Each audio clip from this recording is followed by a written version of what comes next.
예뻐.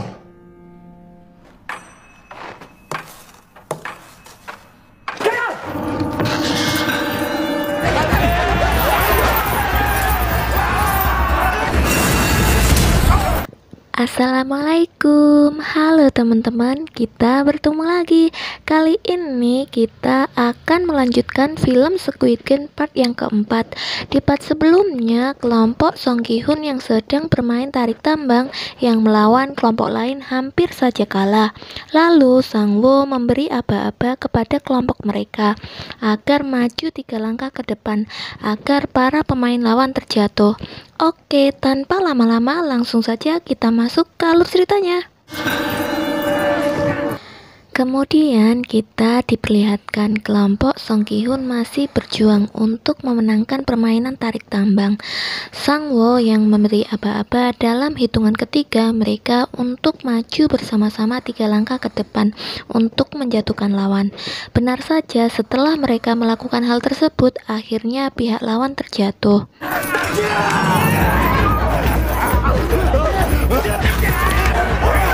Setelah pihak lawan terjatuh, kemudian mereka mengerahkan sekuat tenaga untuk menarik lawan. Akhirnya mereka berhasil memenangkan permainan tarik tambang tersebut.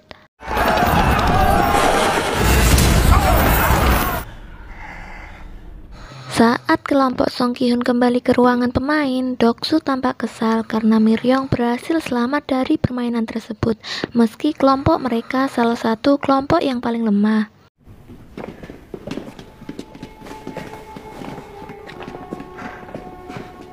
Sebelum tidur, salah satu pemain di kelompok Song Ki-hun mengajak mereka untuk menyerang kelompok Doksu lebih dahulu. Tapi karena di kelompok mereka tidak memiliki seseorang yang kuat, Song Ki-hun memutuskan untuk membuat brigade agar mereka dapat bertahan dari serangan kelompok Doksu. 있으면 의지가 될 거예요. Doksu yang tiba-tiba mendatangi Song Ki-hun mengatakan agar Doksu berhati-hati dengan anggota kelompoknya sendiri. Karena jika dia jadi satu kelompoknya, dia juga akan mencoba membunuhnya secara diam-diam karena Doksu lah orang terkuat di permainan tersebut. 네가 제일 센 놈이니까. Setelah mendengar perkataan Song Ki-hun, Doksu mulai mencurigai para pemain yang ada di kelompoknya dan menyuruh mereka agar tidak menyerang para pemain lainnya. 오늘은 좀 쉬자. 그냥 쉬자고. 그거 내려놓고 그냥 쉬어. Saat waktu tidur tiba, kelompok Song Ki-hun berjaga bergantian dan saling menceritakan kehidupan mereka masing-masing. 그럼 다음엔 내가 할게. 돈 벌러 왔습니다. 엄마, 아빠, 동생들 있습니다. Di tempat lain, Byung-ki dan beberapa staf kembali sedang mengambil organ-organ tubuh para pemain yang mati. Setelah mereka selesai mengambil organ tersebut, kedua staf mengirim organ tubuh tersebut melalui jalur khusus yang dirancang sebagai jalan keluar darurat bagi para VIP jika terjadi sesuatu di tempat tersebut. 이 통로는 비상시에 부위가 오나면 그걸 터뜨렸어. Seorang staf kemudian menanyakan mengenai siapa para VIP tersebut, namun staf lain mengatakan mereka tak perlu tahu tentang hal tersebut. Karena curiga, seorang staf meminta staf lain untuk membuka topengnya. Setelah dibuka, ternyata orang tersebut adalah Junho yang menyamar sebagai staf untuk mencari kakaknya yang tiba-tiba menghilang. 누구야 너? Setelah membuka topeng, Junho kemudian membunuh staf tersebut dengan cara menembaknya. Di tempat pengambilan organ, Byung-ki yang meminta informasi mengenai permainan selanjutnya. Para staf malah mengatakan frontman belum memberitahu ke mereka tentang apa permainan yang akan dimainkan selanjutnya. 아직 우리한테도 전달이 안 돼. 그럼 니들 믿는 거? 으면 이미 연락이 왔겠지. Byung-ki yang merasa ditipu oleh para staf kemudian menyerang staf dan membunuh salah satu staf, kemudian kabur meninggalkan ruangan tersebut. Byung-ki yang kabur di ruangan bermain, seorang staf datang berusaha menenangkannya dan menjelaskan bahwa dia tidak akan membunuhnya. Namun tiba-tiba frontman dan beberapa staf datang menembak staf tersebut. 그럼 일만 더 커질 텐데. Sebenarnya, frontman dan panitia tak peduli dengan penjualan organ tersebut, tapi dia marah jika seseorang curang di permainan tersebut, karena permainan itu dibuat agar pemain bisa bersaing dengan adil dengan kondisi yang sama, dan akhirnya frontman membunuh Byung-gi dan staf tersebut. 그 원칙을 깼어. Setelah frontman menemukan mayat staf yang dibunuh Junho, dia memerintahkan para staf untuk mencari keberadaan Junho. Frontman sadar jika orang yang membunuh staf tersebut adalah seorang detektif. CCTV에는 보이지 않습니다. 분명히 이 안에 있어. Di tempat lain, Junho yang berada di ruangan frontman dan dia menemukan sebuah dokumen bahwa kakaknya juga terlibat dalam permainan tersebut. 황인우. Setelah kejadian tersebut, para staf memeriksa para pemain. Setelah tidak ditemukan tanda-tanda yang mencurigakan, frontman kemudian memerintahkan para staf untuk melanjutkan permainan yang keempat. 어떻게할까요? 진행시켜. Sebelum permainan dimulai, frontman meminta maaf kepada para pemain karena sebelumnya terdapat pemain dan para staf berbuat curang di permainan sebelumnya. Kemudian dia mengatakan dia akan memeriksa para staf agar kejadian tersebut tidak terulangi. 저희는 이런 불행한 사태가 다시 진심으로 사과드립니다. Lalu, para pemain diperintahkan untuk mencari pasangan karena permainan keempat akan dimainkan secara berpasangan.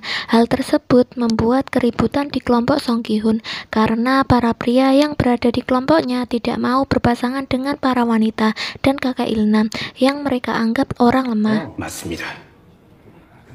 야 어디가? 나랑 같이 하게? Saat Song Ki-hun ingin mengajak Sang-woo sebagai pasangannya, ternyata Sang-woo sudah mengajak Ali sebagai pasangannya. Akhirnya dia memutuskan untuk mencari pemain lain. 난 또 다른 사람이랑 하면 되지. Sesaat kemudian ada seorang pemain yang mengajaknya untuk menjadi pasangannya. Namun saat Song Ki-hun sadar tidak ada yang mau bermain dengan kakak Ilnam, dia memutuskan untuk bermain dengan kakak Ilnam agar tidak tereliminasi karena tidak mendapatkan pasangan. 영아님, 저랑 하실래요? Sebyok yang belum mendapatkan pasangan bermain, tiba-tiba Ji-hyung mengajaknya untuk bermain dengannya. Dia berjanji akan melakukan apapun agar mereka dapat memenangkan permainan tersebut. 넌 왜 나랑 하고 싶어? 넌 왜 나한테 하자고? 나도 지금 그래. Sementara Miryong yang tak mendapatkan pasangan bermain, dia dibawa staf ke suatu tempat. 어디 갔어요? Kemudian, para staf membawa para pemain ke tempat yang lain. Setelah sampai di tempat permainan, para staf memberi masing-masing pemain sebuah kantong yang berisi 10 buah kelereng. 주머니에 10개의 구슬이 들어있을지를 확인해 주세요. Awalnya, Song Ki-hun dan kakak Ilna mengira mereka akan disuruh bekerja sama mengambil kelereng dari tim lain. Namun, ternyata kelereng yang harus diambil bukanlah kelereng dari tim lain, melainkan mereka harus mengambil kelereng dari pasangan mereka. 이번 게임은 새 구슬을 가지고 사람이 승리합니다. Batas waktu permainan tersebut adalah 30 menit dan mereka dilarang melakukan kekerasan antar para pemain. 영감님. 가자. 그럼 형이랑 나랑 하면 Saat permainan dimulai, tiba-tiba kakek Ilnam yang sudah tua mengalami hilang ingatan. Song Ki-hun terus berusaha mengajak kakek Ilnam bermain kelereng. Namun kakek Ilnam tidak mau bermain dengannya.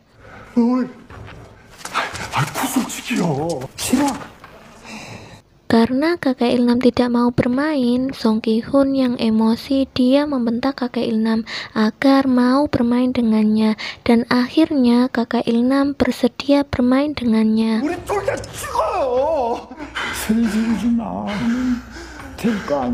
Sementara Ji-hyung meminta Sebyo untuk menyelesaikan permainan tersebut pada satu putaran dengan mempertaruhkan seluruh kelereng mereka. 4시간 동안 나랑 저러고 뭘 할 건데? 뭘 그렇게 서둘러? Sebelum memulai permainan, Ji-hyung meminta kepada Sebyo untuk saling menceritakan mengenai kehidupan mereka masing-masing.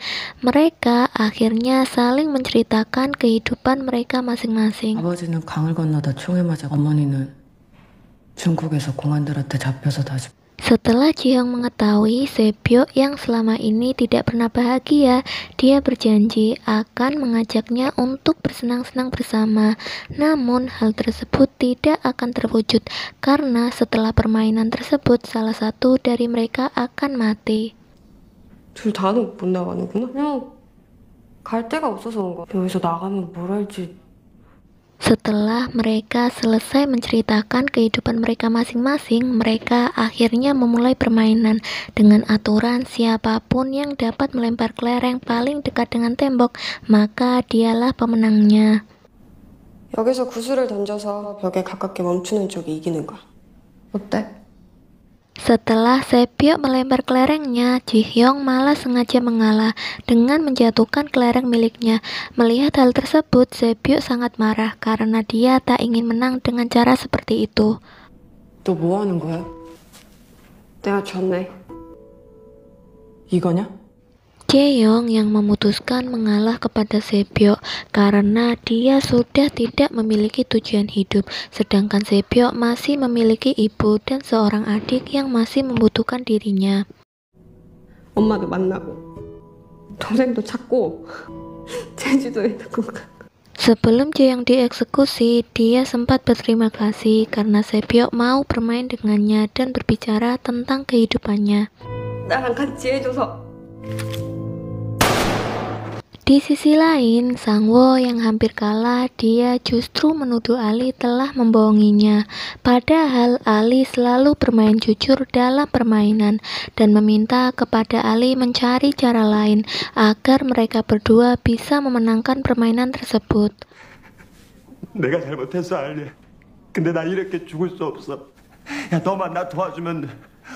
Sang-woo mengajak Ali untuk menantang pemain lain dengan mempertaruhkan 20 kelereng mereka. Namun saat Ali tidak sadar, Sang-woo mengganti kelereng Ali dengan batu dan dia menyerahkan seluruh kelereng tersebut kepada staf dan Sang-woo lah yang dianggap pemenangnya. 난 아무런 폭력도 쓴 적이 없어. Sementara Song Ki-hun yang hampir kalah dengan kakek Ilnam, dia juga terpaksa membohongi kakek Ilnam yang sudah pikun, sampai hanya tersisa satu kelereng yang dimiliki kakek Ilnam. 저기요. 내가 쳤네. 일이 다 Kakek Ilnam kemudian menyuruh Song Ki-hun untuk mempertaruhkan seluruh kelereng mereka dalam satu kali taruhan. Mendengar hal tersebut, Song Ki-hun pun keberatan karena hal tersebut tidak adil. Tetapi setelah kakek Ilnam mengatakan bahwa dirinya tidak pikun dan dia hanya pura-pura tidak tahu jika dirinya telah dibohongi olehnya, Song Ki-hun pun akhirnya merasa bersalah karena telah membohongi kakek Ilnam. 말이 되고